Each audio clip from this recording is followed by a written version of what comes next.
नशे के सौदागर कोरोना संकट के बीच भी बाज नहीं आ रहे। नशे की सप्लाई अब आवश्यक सेवाओं में जुटे वाहनों के जरिए हो रही है। सोलन पुलिस ने हाल ही में ऐसे तस्कर पकड़े हैं जो एसेंशियल कमोडिटी सर्विसेज की आड़ में प्रदेश में नशा सप्लाई कर रहे हैं। गुरुवार रात पुलिस ने सोलन के धोबी घाट निवासी पिकअप चालक से 5.28 ग्राम चिट्टा बरामद किया। पूछताछ में पाया कि चालक मटर की सप्लाई लेकर गया था और वापसी में चिट्टा लेकर आया। पुलिस ने उसे गिरफ्तार कर लिया है।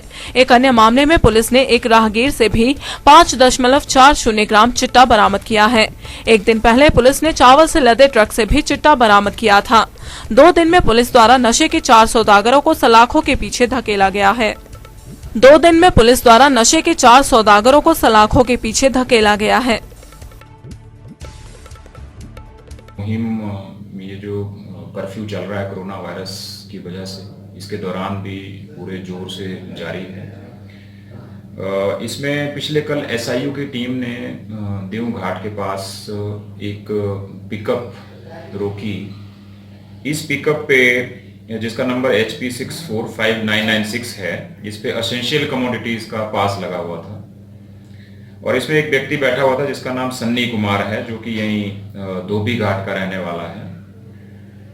इससे जब इसको पूछा गया कि कहाँ से आ रहे हैं, कहाँ को जा रहे हैं, थोड़ा चेकअप के लिए रूटीन नाका लगा था हमारा एसआईयू का, तो ये थोड़ा घबरा गया और जब इसकी गाड़ी को चेक किया गया तो आगे इसके कैबिन में से 5.28 ग्राम हीरोइन बरामद हुई है। इस गाड़ी को, इस हीरोइन को कब्जा में ले लिया गया है। इस व्यक्ति को गिरफ्तार कर लिया गया है और एनडीपीएस एक्ट के तहत केस दर्ज करके फर्दर इन्वेस्टिगेशन केस में चल रही है।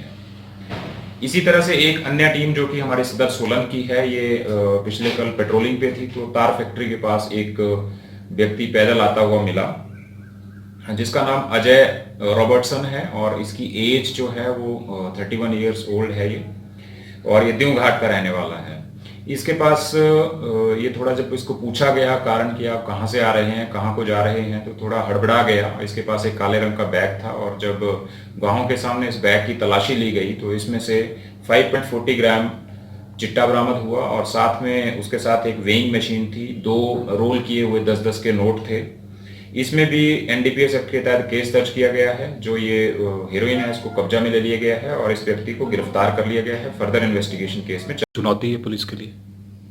नहीं, इसको कई बार प्रोजेक्ट किया जाता है कि एसेंशियल कमोडिटी की गाड़ियों को रोका जा रहा है, तो इस पे तो मेरी लोगों से यही, या जो भी एसेंशियल कमोडिटी के उसमें इन्वॉल्व हैं काम में, उनसे मेरी यही गुजारिश है कि क्योंकि एसेंशियल कमोडिटी की आड़ में कुछ गलत काम भी हो सकते हैं।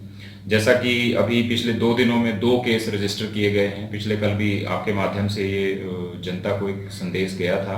पिछले कल हमने एक चावल की जो गाड़ी थी, चावल ला रही थी, उस पर भी एसेंशियल कमोडिटी का बोर्ड लगा था और उसमें से चिट्टा बरामद किया है। 2 व्यक्तियों को गिरफ्तार किया है और आज ये पिछली रात को फिर से पिकअप जो है जिसमें एसेंशियल कमोडिटी, और वो बेसिकली पूछताछ पे उसने बताया कि ये मटर लेके गया था यहाँ से सब्जी मंडी से।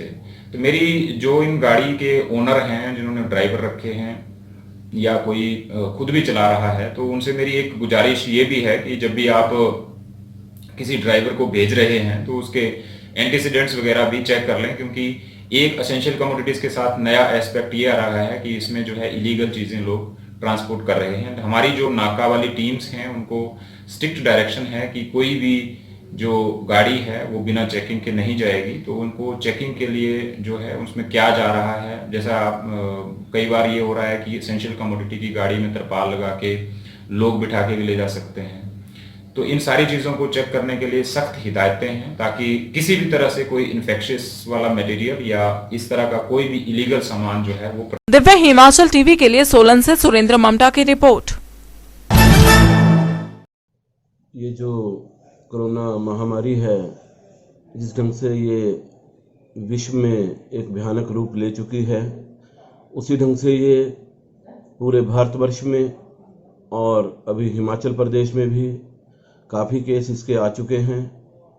तो मेरी सभी नालागढ़ वासियों से ये निवेदन है कि वो घर में रहें और जो जिस भी चीज़ की उन्हें ज़रूरत है वो प्रशासन को बताएं। प्रशासन ने उनके लिए नंबर मुहैया कराए हुए हैं, वो चाहे सामान लेने के लिए हो, मेडिकल की सुविधा हो, किसी भी प्रकार की कोई सुविधा हो, उसके लिए प्रशासन ने अलग अलग नंबर दिए हुए हैं और अलग अलग टीमें गठित की हुई है।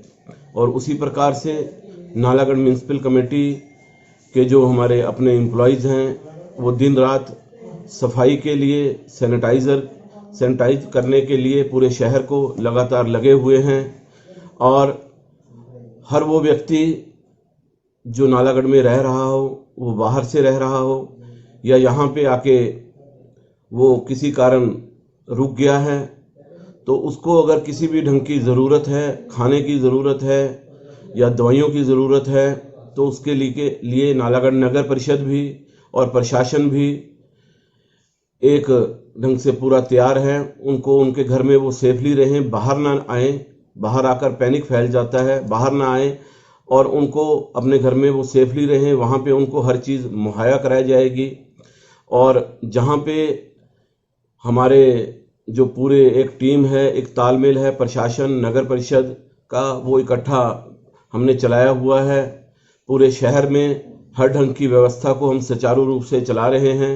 लेकिन फिर मेरा हाथ जोड़कर सभी शहरवासियों से ये निवेदन रहेगा कि वो घर के अंदर रहें और सेफ रहें, ताकि अगर आप घर के अंदर रहेंगे तो खुद सेफ रहेंगे, आपका परिवार सेफ रहेगा। और जो व्यक्ति इस मुहिम में लगे हुए हैं, अपना योगदान दे रहे हैं, अलग अलग एनजीओज लगी हुई हैं, उनका भी मैं धन्यवाद करना चाहता हूं और अपने कर्मचारियों का भी मैं धन्यवाद करना चाहता हूं। और हम पूरा प्रशासन और नगर पालिका कर्तव्यबद्ध है। इस महामारी के खिलाफ हम एकजुटता के साथ लड़ाई लड़ेंगे और मुझे पूर्ण आशा है और एज ए प्रधान मैं नगर परिषद नालागढ़ होने के नाते ये आश्वस्त करता हूं कि हम इस महामारी को हराएंगे और इस भारतवर्ष से बाहर भगाएंगे।